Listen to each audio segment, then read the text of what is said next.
Salam sejahtera Malaysia, terima kasih kerana menonton video-video dalam channel ini. Sebelum kita mula, jangan lupa untuk tekan tombol subscribe, share, like dan komen. Let's go! Salam sejahtera dan salam perpaduan kepada seluruh rakyat Malaysia. Berita panas hari ini bertajuk Anwar pembohong, gagal kemuka bukti seperti dijanji. Mahathir bertemu.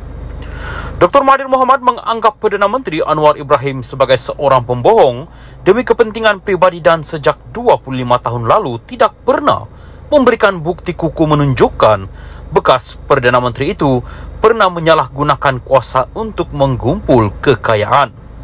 Dalam senggahan 60 halaman terhadap pernyataan pembelaan Anwar terhadap saman fitnahnya, bekas ahli Parlimen Langkawi itu menegaskan bahawa defendant merujuk kepada apa yang dipanggil dokumen sebagai bukti tetapi akan memberi alasan apabila enggan mendedahkan bukti tersebut.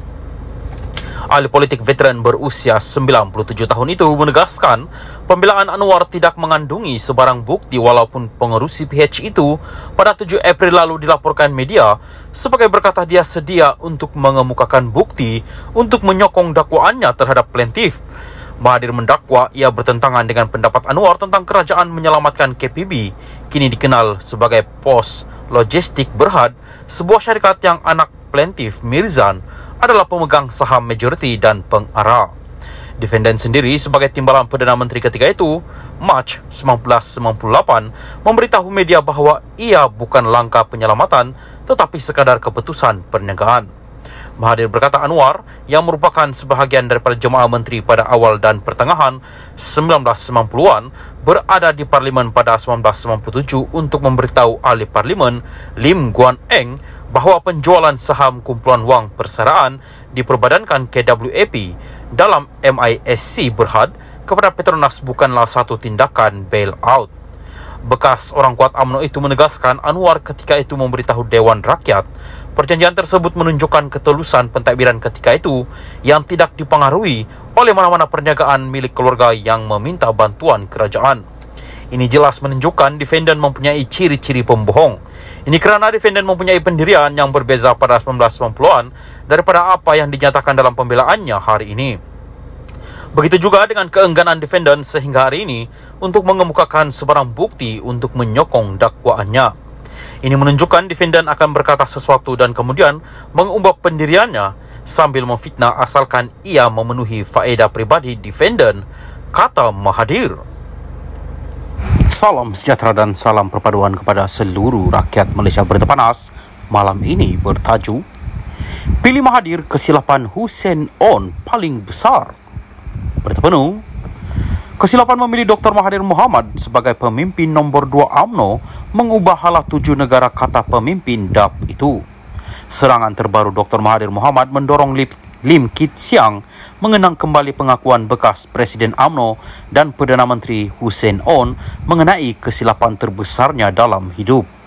Kesilapan penilaian ini yang mengubah hala 7 negara menurut veteran DAP itu telah meletakkan Dr. Mahathir di landasan kekuasaan.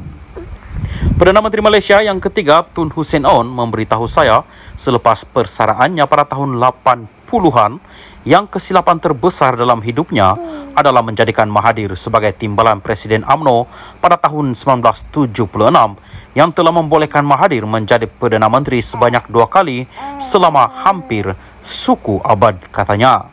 Lim berkata ini membolehkan Mahathir menjadi Perdana Menteri sebanyak 2 kali dari 1981 hingga 2003 dan 2018 hingga 2022. Namun, perlu diingatkan Mahathir menjadi Perdana Menteri kali kedua kerana sokongan PH.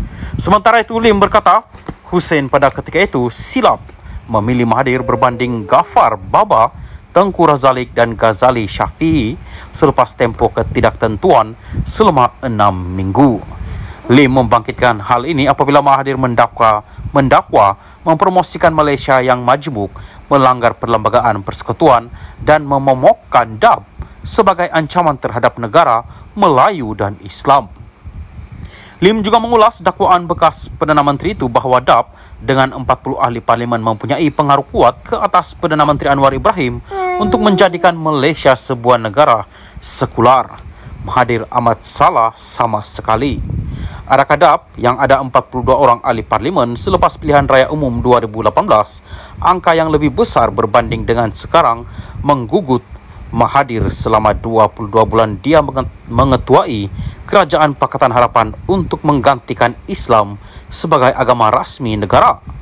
Semasa Mahathir bercakap di Perhimpunan Agung Pertubuhan Bangsa-Bangsa Bersatu pada bulan September 2018 dan berjanji untuk meratifikasikan perjanjian-perjanjian antarabangsa termasuklah Konvensyen Antarabangsa untuk penghapusan segala bentuk diskriminasi perkauman ICERD, DAP tidak tahu menahu apa-apa mengenai cadangan ini walaupun DAP kemudiannya dijadikan sasaran untuk dipersalahkan dan dituduh sebagai kononnya anti Melayu, anti Islam dan anti Raja, tambahnya pada satu kenyataan.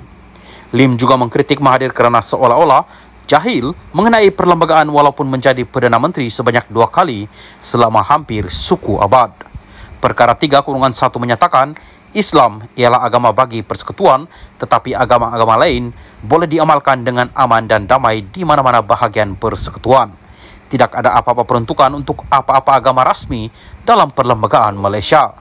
Tetapi persefahaman dan toleransi golongan bukan Islam di Malaysia terhadap Islam di Malaysia adalah dalam bentuk di mana semua rakyat Malaysia, sama ada Buddha, Hindu, Kristian, Sikh atau Tao, tidak mempunyai bantahan untuk Islam menjadi agama rasmi di Malaysia.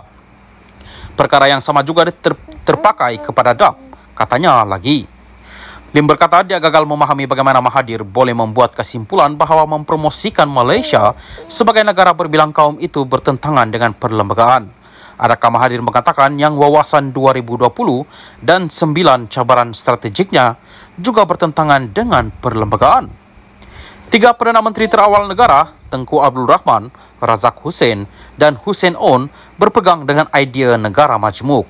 Boleh lihat kepada perkara 43-2, perlembagaan yang tidak meletakkan identiti kaum untuk siapa yang boleh menjadi Perdana Menteri, sebaliknya mengatakan Perdana Menteri perlulah mempunyai sokongan majoriti ahli-ahli parlimen yang diundi rakyat jelasnya. Lim berkata walaupun tiada permusuhan antara kaum dan agama di Malaysia, ada pihak yang mahu mewujudkan perpecahan dengan pembohongan, kepalsuan, berita palsu dan ucapan kebencian dalam 6 pilihan raya negeri yang akan datang. Menjadi satu tragedi apabila dalam kalangan pihak ini